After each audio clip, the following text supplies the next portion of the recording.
ഈശോ മിശിഹായ്ക്ക് സ്തുതിയായിരിക്കട്ടെ. പ്രിയമുള്ളവരെ, വചന പഠന ക്ലാസ്സിലേക്ക് എല്ലാവർക്കും സ്വാഗതം. ആദ്യം തന്നെ നമ്മൾ ഈ ആഴ്ച പഠിച്ചുകൊണ്ടിരിക്കുന്ന 2 വചനങ്ങൾ ഒന്നുകൂടി ഓർത്ത് നോക്കാം. സങ്കീർത്തനം 37:7 കർത്താവിൻ്റെ മുമ്പിൽ സ്വസ്ഥനായിരിക്കുക, ക്ഷമാപൂർവം അവിടുത്തെ കാത്തിരിക്കുക. 1 കൊറിന്തോസ് 2:2 നിങ്ങളുടെ ഇടയിലായിരുന്നപ്പോൾ യേശു ക്രിസ്തുവിനെക്കുറിച്ചല്ലാതെ, അതും ക്രൂശിതനായവനെക്കുറിച്ചല്ലാതെ മറ്റൊന്നിനെക്കുറിച്ചും അറിയേണ്ടതില്ലെന്ന് ഞാൻ തീരുമാനിച്ചു. ഇനി നമുക്ക് ഇന്നത്തെ വചനം പഠിക്കാം.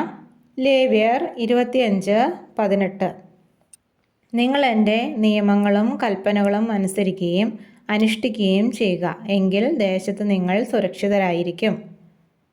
നമുക്കിത് 3 പ്രാവശ്യം ഏറ്റുപറഞ്ഞ് പഠിക്കാം. ലേവ്യർ 25:18 നിങ്ങൾ എൻ്റെ നിയമങ്ങളും കൽപ്പനകളും അനുസരിക്കുകയും അനുഷ്ഠിക്കുകയും ചെയ്യുക, എങ്കിൽ ദേശത്ത് സുരക്ഷിതരായിരിക്കും. ലേവ്യർ 25:18 നിങ്ങൾ എൻ്റെ നിയമങ്ങളും കൽപ്പനകളും അനുസരിക്കുകയും അനുഷ്ഠിക്കുകയും ചെയ്യുക, എങ്കിൽ ദേശത്ത് നിങ്ങൾ സുരക്ഷിതരായിരിക്കും.